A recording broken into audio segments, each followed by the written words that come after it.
Hi ladies, welcome back to Bernina Club 2016. For you new ladies, I demonstrate what I've been showing at Bernina Club every month and put it on the video for you, and you can watch it over and over and over again if you forget how to do something. So today I'm going to be teaching you to how to do wonderful neckline. That is the way I do my necklines, but the pattern I'm using is actually a wonderful pattern by an Australian designer, and the top is called the Bondi top or Bondi top, and very, very simple, very, very quick, made with 100% cotton fabrics. And I've done a variation of 2 or 3 here that are finished, including the one I'm wearing. But you can actually go on and look on the website, which is sewtogrow.com.au, which I'll put in your notes for you that I email out to you. And it has size extra small, which is 33 to 34 inch bust, right up to XXL, which is 43 to 44 inch bust. So it's covering quite a wide variety. The reason why it's so quick is because this top has no extra sleeves in it. It's just one piece of fabric, and on the back it just has a simple back yoke with a little pleat in the back here, which is lovely and roomy for working, and I love it. So we're wearing these now as our uniform tops. And the first one I made was this one here, and I absolutely love it.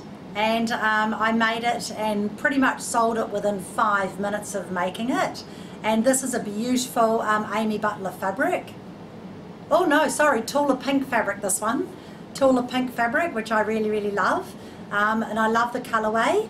The one thing I have done different than the pattern is I bring this color of my back facing right around my neckline, whereas in the pattern they use the front fabric around the front of the neckline, but I like the contrast. So I'm going to show you how to make this from start to finish today, which is very, very simple and quick. The other one I've made is my beautiful Kiwiana fabric up here.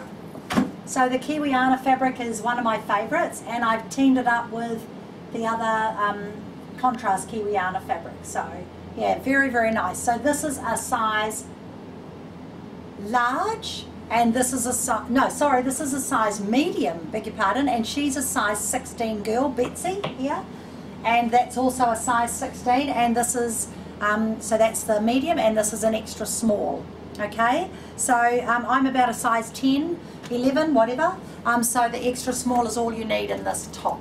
So this one I'm doing here, this one is a size small, and so this is the back facing. So remember that this is using as your sleeve as well, so it will look very long, but it's also your sleeve as well as your back.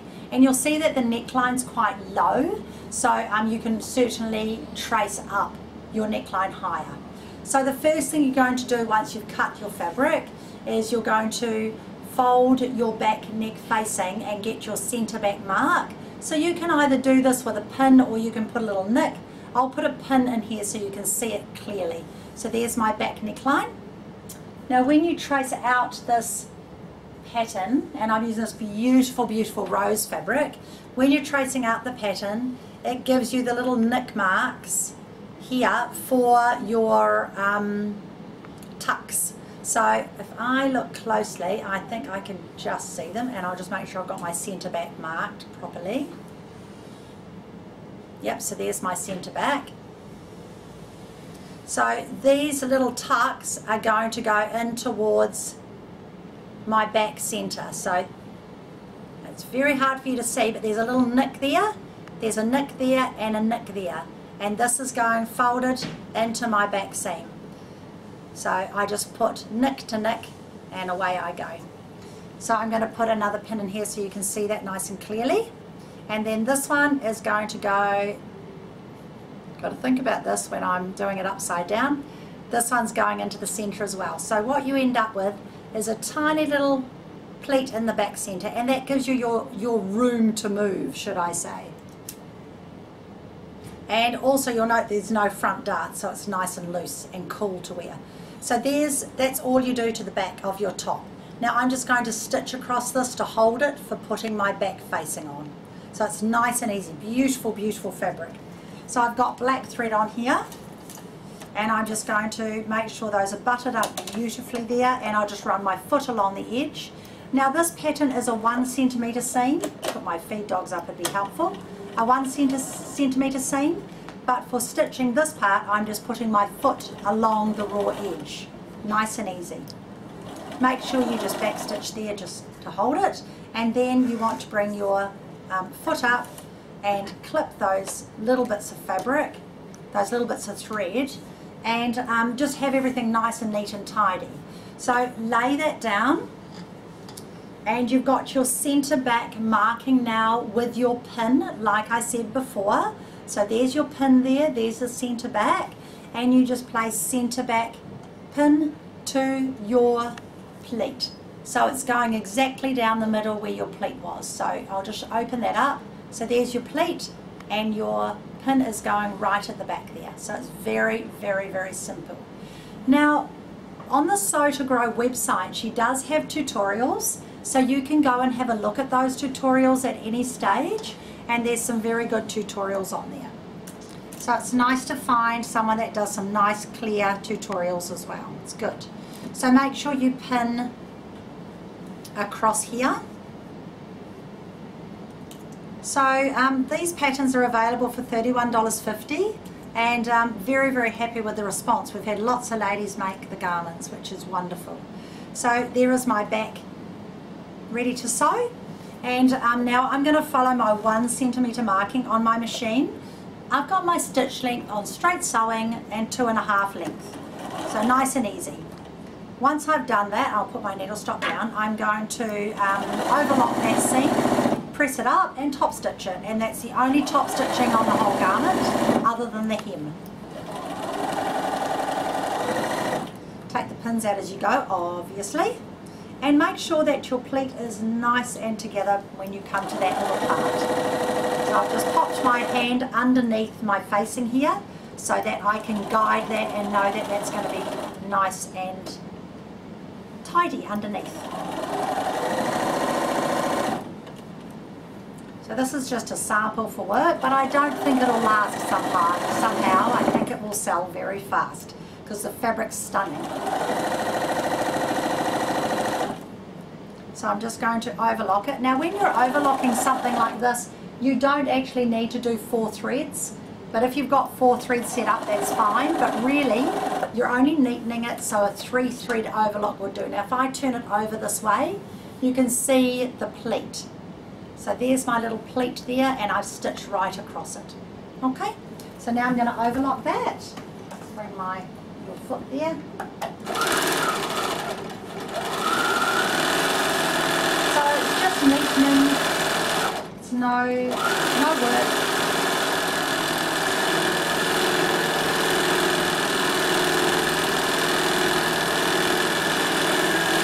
You can run off and cut with your scissors, or you can bring your thread in front of your blade. Now when I press this, I'm going to press it up towards my facing. So I'm just going to, oh, that looks cute. That looks very cute. So I'm just going to press that up towards the facing. I really, really, really like that spotty fabric. I thought that might work together. You know, the hardest part is actually choosing the 2 fabrics and deciding what you want to put together. For this one, I chose my back fabric, and then when I put my binding on, did you see that? My back fabric, I was going too fast. And then when I put my binding on, the lady said I had to put the binding that I was using for this top on, so that was fine as well. So I'm just going to top stitch this. Now I can either use my edge stitch foot number 10 and put my needle position to the right, but I want a slightly wider top stitch. So I'm going to put my stitch length on 3, and when I do this, I'm going to run my foot along the edge of my work and just put my needle position a couple of clicks over, okay? Because it's slightly wider than I would be able to do with my edge stitch foot. And I'm just top stitching this down. So remember, needle stop down,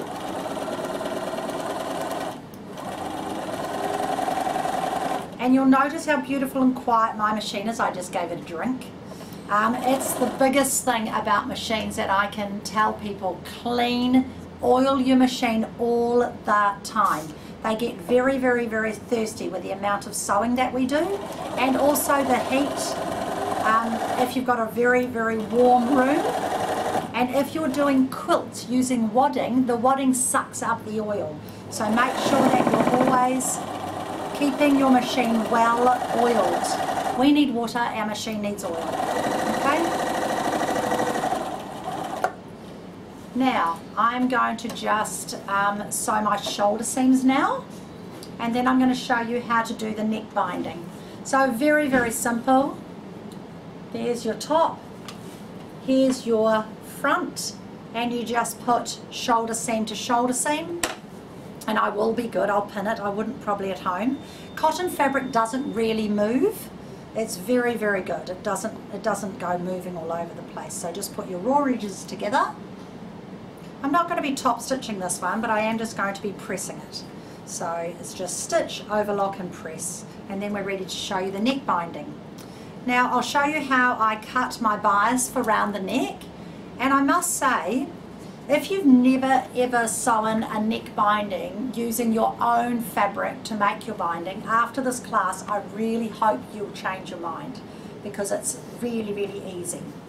So when you've top stitched, make sure you push clear, put your machine back to straight sewing, and now I'm going to do my 1 centimetre seam, and everything's back to the way it should be. Centre needle position, 2 to 2.5 length, whatever you like. I have my machine is set on 2 because it's preset.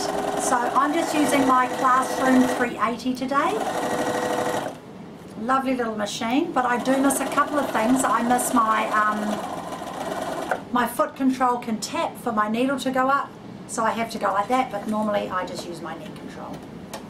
So just make sure you cut from there to there. If your cutters aren't working, I'll get you to have a look here. On the side of the machines you have a built-in cutter. If it's not working, just get your nail underneath, pull your cutter out, just very gently, like that, and clean inside your cutter.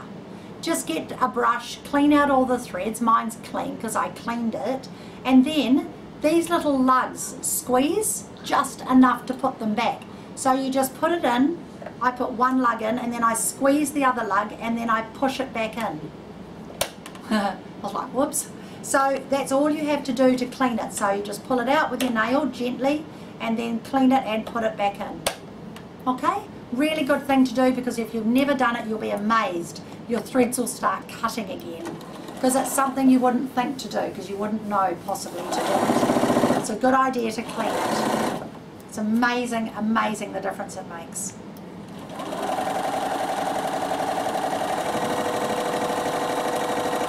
So there we go, and cut, and then overlock. So I'm going to overlock both of these at the same time. So when you're doing that, you just overlock the first one, like so. Don't stop, just bring the other one closer and overlock.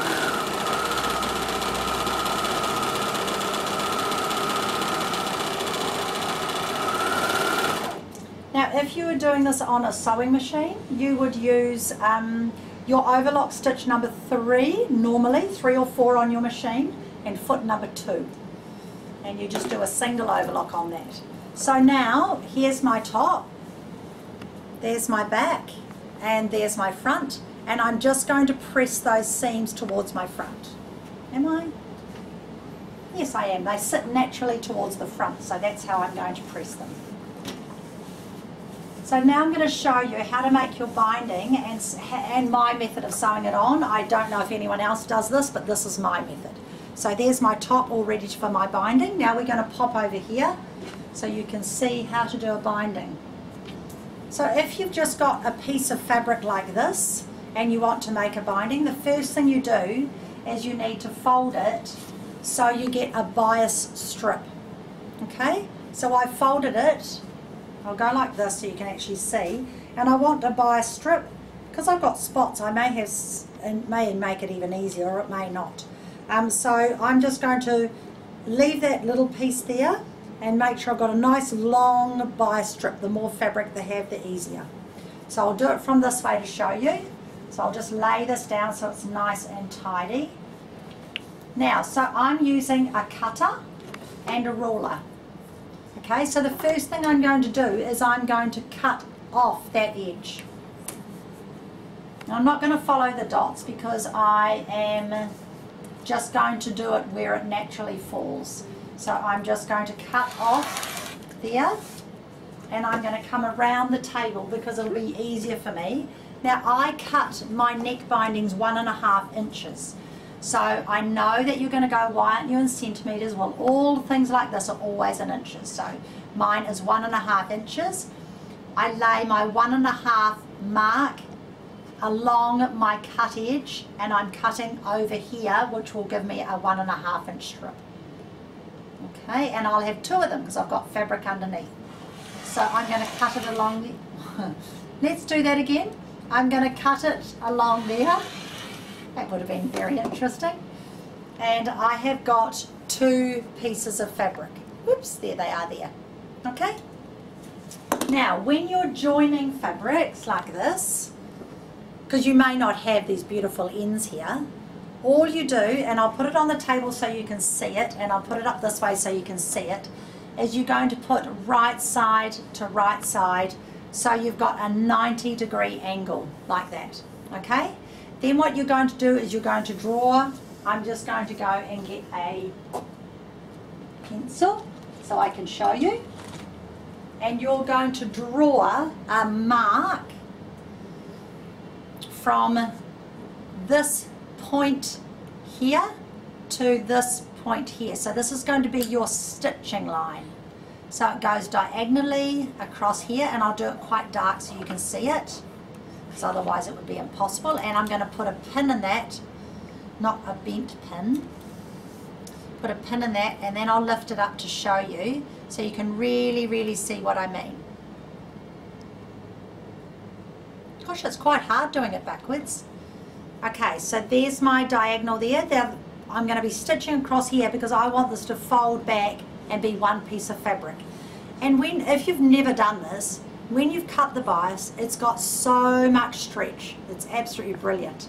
So again, you're stitching across here, and I make it so I've got one big long piece, so it'll do my sleeves and my neckband. Okay, so I'm going to stitch that now just with a straight stitch.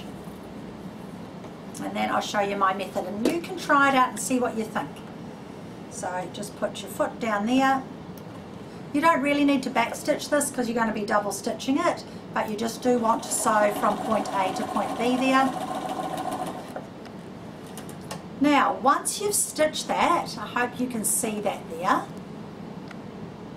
Okay, once you've stitched that, you're going to trim back 1/4 inch or 6 mils, whichever you want to work in.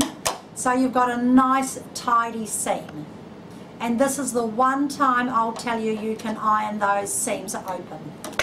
Okay, so we're going to press that seam open. I would not normally tell you to do this, but we are on this instant. Press that seam open. Then we're going to press our neckband in half with the wrong sides together.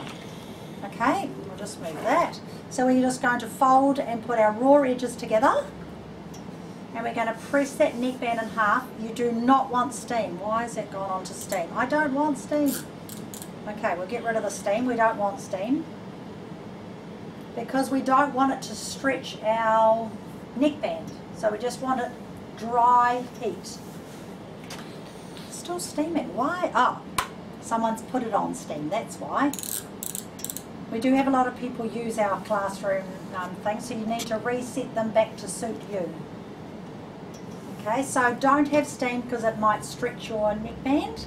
And I'll just make sure that I've made plenty to cover my whole neck. And it's quite hot. So I'm just going to go like that, get my neckband, and make sure that I've got plenty to make that neckband. Oh, I reckon we'll fit it in. Shall I check properly? Put your shoulder seams together like this and put a pin in the center back here.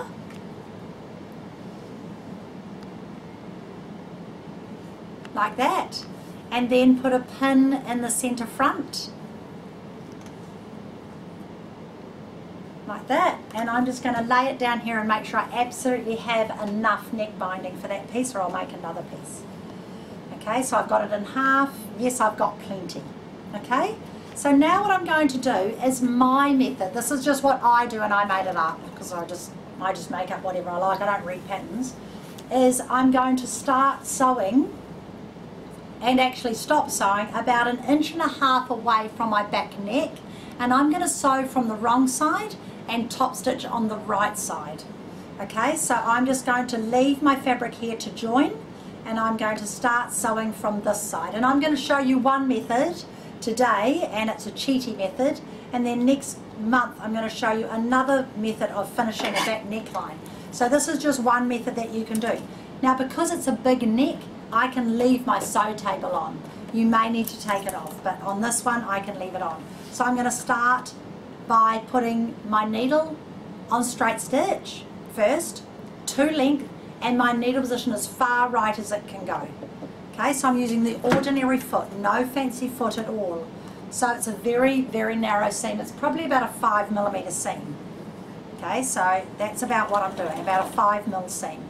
So I don't need a 1/4 inch. Oh, you could, I should tell you, you could pin this if you like. I should pin it to show you. So you put your pins with the heads facing out, and you're not stretching it at all, you're just laying it nice and flat with all your raw edges. So now you've got, gosh, there's some blunt pins sometimes, you've got 3 edges, raw edges together. Don't use your pins if they're blunt because they can pull your fabric. So make sure you stop before you get to a pin. See, I'm trying to be good and use pins. Doesn't happen often. I find with this cotton fabric you really don't need to, but please feel free to. It'll be quicker if I don't use pins, put it that way, for you. Okay, because I've got the needle stopped down, it's very, very good. I can see exactly where I'm going and what I'm doing. And it stops exactly where I want it to stop, and there's no problem. So as you can see, I'm taking the binding all the way around the neckline, whereas they actually don't do that on the pattern. But it's a personal choice. I like the idea of having the matching binding. I think it ties in the sleeve and it ties in the back.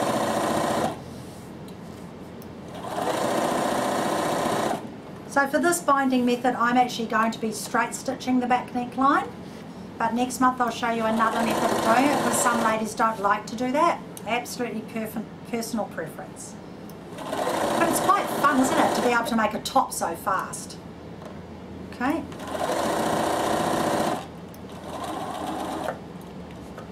And needle up and cut there. Now, this is what we're going to show you really, really slowly and clearly. When you're ready to join it, I'll just get rid of the thread so you've got nothing blocking your view. When you're ready to join this, you're going to see you've got your back pin. You're going to open up this binding, and you're going to put a pin exactly where you need to join through one layer of your binding. See that nice and clearly? So one layer of the binding, I've put a pin to mark it, and I'm just going to put the pin right through there. I'm going to, when I've done the other side, straight stitch through here, so that's my mark. Here's my other end, so get that one out of the road. Here's my other end. Open up so you've got one piece of binding. Mark it with your finger first so you can see what you're doing. Here it is here. And put a pin through exactly where that's going to meet. Because what you want to do is you want these to join so that you have no mess. Okay? So I've put a pin through this way, very crookedly, and a pin through this one.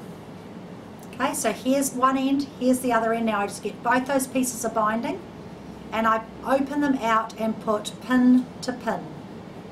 Make sure everything's flat, so that's why you want to not be any closer than 1.5 inches.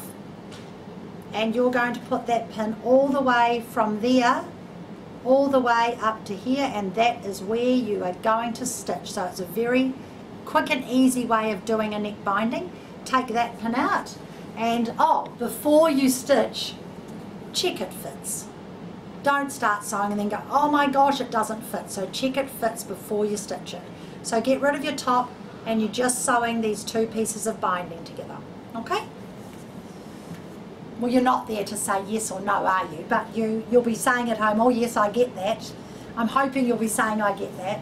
So make sure it's on center needle position this time. So push the clear button, because that would be disastrous. And then you're going to stitch from the top down, making sure everything's nice and flat.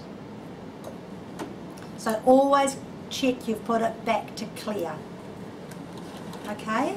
Now to top stitch the binding, I use the number 10 foot, and it's foolproof because I'm working on the right side. You do want it to be nice and straight.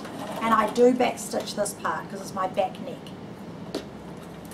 So I'm going to cut my thread there, and I'm going to cut my thread there.